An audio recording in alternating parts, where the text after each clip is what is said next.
somebody told us this in the very early days, just embracing the cringe and putting yourself out there as much as possible. We see a lot of founders that come to us and they're like, I'm not quite ready to be loud about what I'm doing yet.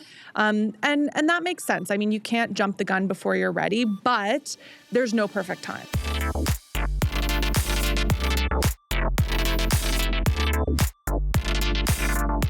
Welcome to She's Interesting. I'm your host, Rashel Hariri. I'm an award-winning marketer, startup advisor, and consultant. I am so excited. Everyone who's listening today, this episode is going to be so fun because I'm having a full circle moment.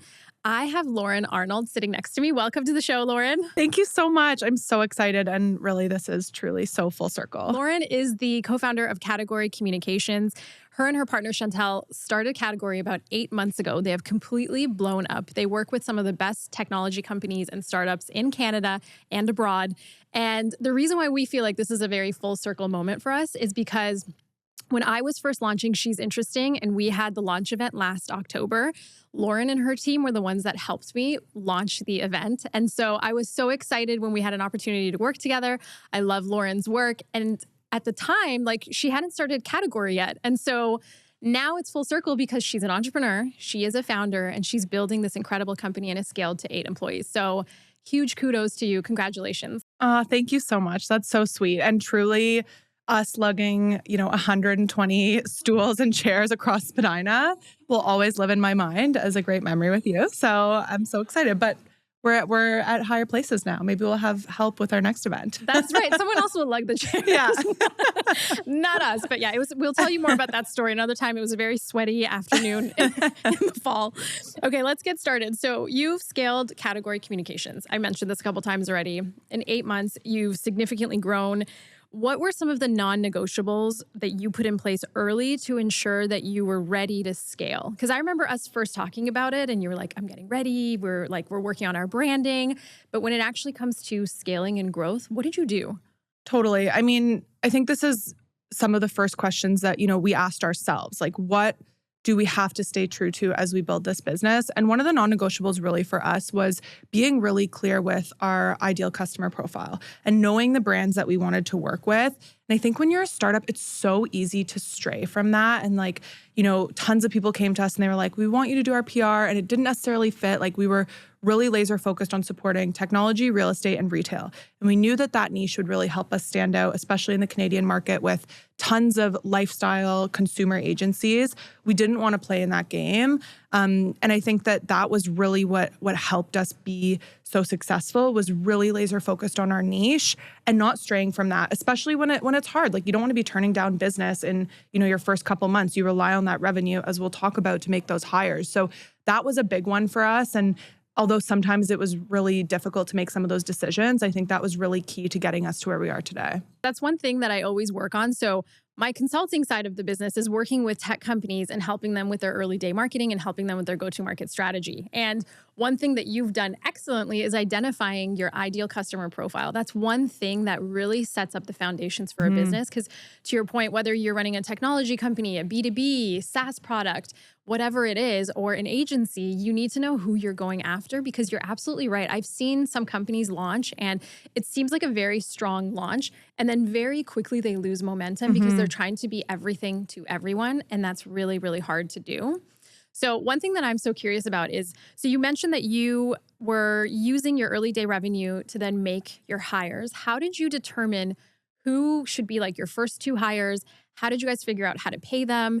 And this is the reason why I'm asking these detailed questions, is because our listeners on She's Interesting are entrepreneurs, or they're looking to make the leap like you did. And so I want to be able to give them the insights to say, maybe you don't need the money first day, or maybe you do. Maybe you guys pulled from savings, or how did you make it all work? Definitely. Well, for us, we got a lot of great advice from other agency owners, and there's no hard and fast rule, but what we had heard was it's really good to have 3 to 6 months of runway in the bank before you're making those big financial decisions, like to bring somebody else on. So for us, we kind of, did a lot of the work ourselves, really built up the business in that sense. And then when we were ready to hire, we really needed billable people. So what that means in the services world is folks that can actually, be working on client work, digging in, doing, the best, PR and communication services possible.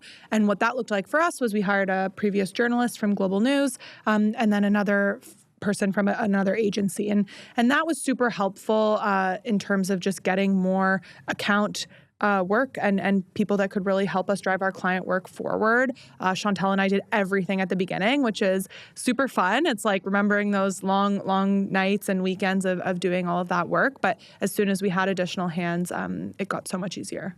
You talked a little bit about how I'm framing this up as like working in the business versus working on the business. So what would you say the percentage was of working in versus on in the early days? I'm assuming it's like 100%. And then to where you are today, at what point do you decide to sort of pull out of working in the business? So definitely 100% working in the business at the beginning for sure. As the business grows and our needs grew, I know we were talking a little bit off air before about fractional services. Like that's when we really started bringing on, fractional CFO, fractional finance. Like where can we get additional support to keep us and that kind of ratio balance to making sure that we're still moving the needle and moving the business forward. We always want to be doing at least 50 to 60% of our time, spending time with clients, spending time with our team, moving the business forward. Then stuff starts to creep in. You're doing more ops stuff. You're planning your retreat. We're handling all of that. So I would say anywhere between 50 to 60% working in the business, and then the rest biz dev, ops, finance. But fantastic fractional people and support has been a saving grace for us and will continue to be and making the right calls on when to bring those, experts in their own field in. What I'm really curious about is the relationship between the co-founders, you and Chantel. So you guys previously had known each other in the industry and then decided to start this company together. What advice do you have for anyone who's listening, who's potentially thinking of working with their friend or their sister or, looking for a co-founder? Totally. For us, we had a bit of a unique relationship because we weren't friends first. We knew each other through business, which I'm sure a lot of people that meet their co-founders, through the ecosystem or through work. And we really knew how the value that each other would bring to the business. So we kind of already had our swimming lanes, but something that we did that I found super helpful was we are obsessed with surveys. All of our new employees do surveys. We have our clients do intake surveys. And so Chantel built out a co-founder survey when we were still in the ideation phase of, what do you want your life to look like? What are your favorite things about your job? What are your favorite things that you don't like about your job? What do you want to be doing? All of those questions. And we got really, personal as well, because this is like a marriage. We're, making a massive decision to go into business together. So we have to ask each other questions about what do you want your kind of weekends to look like? How much, if the business, actually our lawyer gave us this question, if the business is, in trouble, what would you do? Would you both be open to putting money in? How would that look like? Those are big questions, especially when you are a two-person partnership. Everyone was like, two-person partnership, always at a stalemate when you're coming to a decision on tough decisions. And so we really had to, even more so than a three-headed partnership, I think, get to the bottom of what those decisions would look like. So we developed this survey.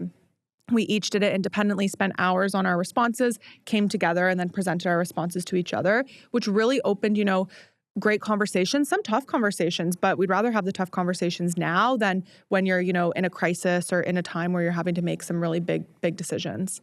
I really like that you guys put everything out on the table as you were in the early days of starting this journey together, because it is like a marriage. You're not going to just, willy-nilly pick somebody to get married to. And it's the same thing when you're running a business and you have so much at stake financially. The survey idea, I really, really, really love that. And I would love to be able to share that with our listeners. Do you think that we could borrow your survey and give it out? Absolutely. Amazing. So everyone who's listening, not only are you getting a ton of insights today, but you're also going to have a takeaway that's going to be on she'sinteresting.com. So check that out when this podcast is live. I will also link it in the show notes below. Let's talk a little bit about board of advisors. So we had talked about this offline months ago about you guys building your board of advisors for the business. And to me, I thought it was really groundbreaking what you did, because I haven't heard of agencies having a board of advisors. So talk us through, where did you get the idea from? How did you pick the advisors? And how did you make sure that you had the right people at the table with you? One thing to just add that relates to this question, but also talking about before, some of those big decisions when you're coming into a partnership with someone, for us, this wasn't a side hustle that turned into a business. We left our jobs and we were like, this has to work. We have to make money. We, have mortgages to pay and, lives to live. And so for us, we took things very seriously. And I think that does stem into the decision to have the board of advisors. For us, it wasn't revolutionary because we work so closely with tech founders, and having a board of advisors is, standard practice within the tech startup ecosystem. So we had seen a lot of fantastic founders rely on board of advisors for advice, and we took that into the agency setting, and that was really crucial to our launch. And we got so much great advice. And we kind of mixed our board of advisors to make sure that everyone was bringing, a piece of expertise to the table. So, for example, Fatima Zaidi, Aaron Burger on our board, they've been mentors to me my entire career. Fatima has that biz dev background. She runs an agency. She's built a product. So tons of expertise there. Aaron runs a tech startup, Willful, which is incredible. So she brings that tech experience and knowledge.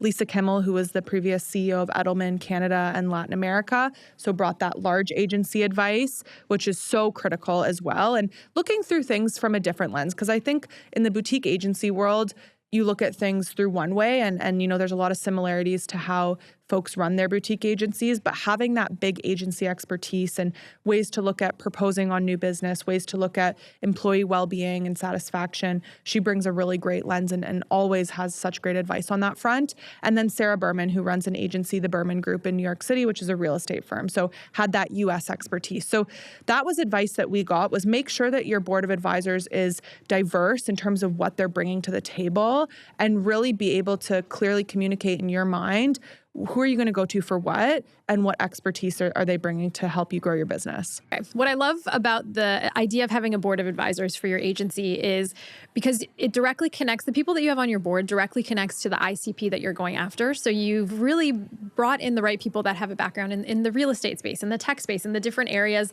where you might have had potential gaps. And I think it's genius to have a board of advisors, because not only do they help you with decision making and big, complex problems that you might have, or even small things that you're asking for your business, but it can also help you elevate your profile and get you a lot of warm leads for the business. Mm-hmm. So that's fantastic. So great advice for everybody who's listening. Consider a board of advisors if it makes sense for your business. Speaking of deal flow and being very critical of what type of clients you want to work with and not saying yes to everybody, what advice do you have for founders that are listening? Because in the early days, it's really hard, right? Like, you just want the deal flow. You want to show that you have positive success with clients. How did you guys, did you have like a matrix that you worked off of where you decided who would be a potential client and who might not fit? Mm-hmm.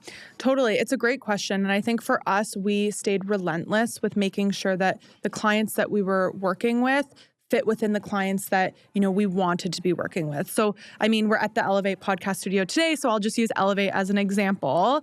We are so lucky to be working with them this year to support on their PR and communications. And I can't think of a better, more brand-aligned client. They're so focused on elevating the Canadian tech and innovation ecosystem, which is, directly related to, our mission of working with Canadian change makers. And that has just, provided such a fruitful partnership where our team is so thrilled and excited.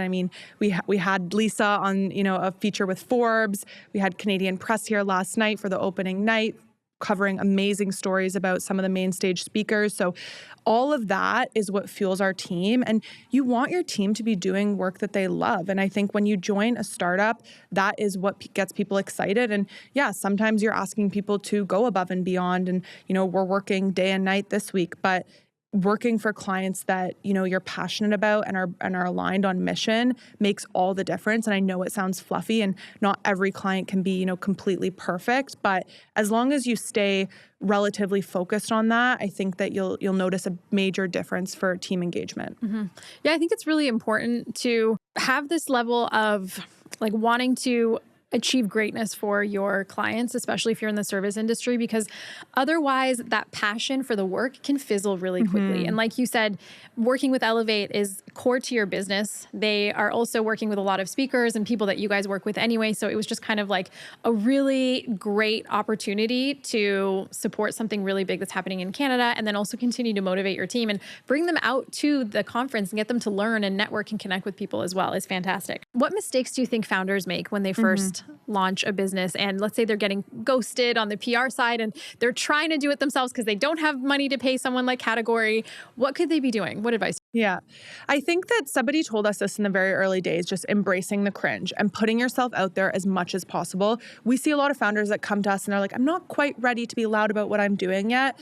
And that makes sense. I mean, you can't jump the gun before you're ready, but there's no perfect time. And I think you do such a great job of this, of promoting She's Interesting, sharing with the world what you're doing. And that makes all the difference. And it made all the difference for us.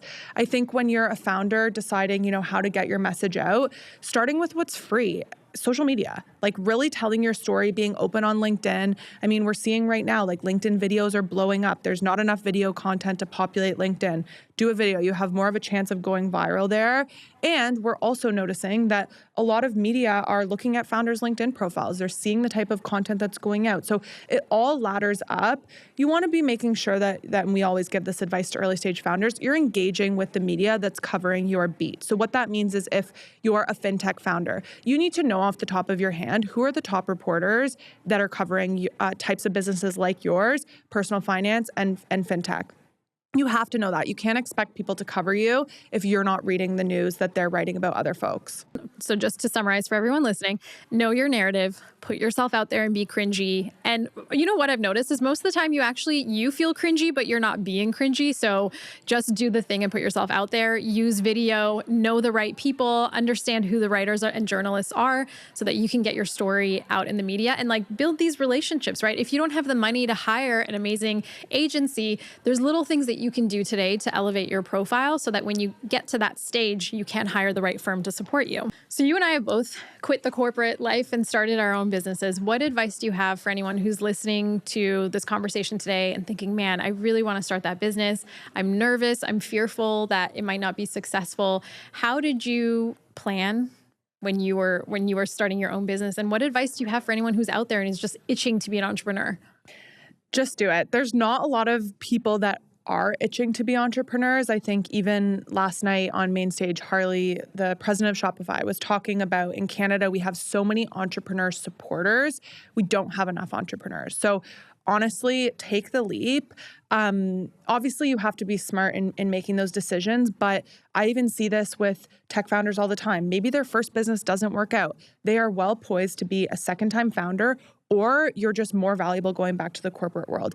Everything you learn in entrepreneurship is so valuable to take to your second business or work for somebody else and be an entrepreneur. There's so many amazing scaling companies that would value entrepreneurs. I mean, I remember when Shopify was blowing up and they were always like keen to hire entrepreneurs. They wanted people that understood that journey. So it can't hurt. Obviously, you have to be smart and plan with your money, of course, but it's the best thing ever. Like everyone should try it. And if your business fails, you're only going to talk about it in 5 years as what you learned from that, and it will add to your story. Yeah, it's an experience. And I think from being on the other side in the corporate world, you put so much pressure on it. I think that it has to be perfect and it has to be successful. And it's like, until you take the first step, it's really difficult to know what to do next and what to do next. You can't put it together a business plan and it's going to go exactly as you planned. So now touching a little bit on money, because you did mention finance, and this is one of my favorite questions to ask the guests. What is your money mindset and what was it like before you were an entrepreneur and you were in the corporate world? And what is it like now? And what advice do you have for us? I think when you're an entrepreneur, every dollar counts. So you're so stringent in terms of those decisions, whether it's hiring decisions, marketing decisions, wherever you're spending your money. And then it bleeds through to your personal life as well. Like it's kind of all one pot in a sense, especially in the early days. Like as you scale your business, things become a little bit more black and white. But at the beginning, it's all together. So I think that for my advice and how things have really shifted for me, I would just say that like focus on the present. You don't need to have everything figured out and, make your goal income from day one. That's just not realistic. But stay focused and slowly like time passes and things get better. And then set goals for yourself. I mean, my co-founder and I, left great, fantastic jobs. And our goal was like, okay, how do we get back to what we were making before?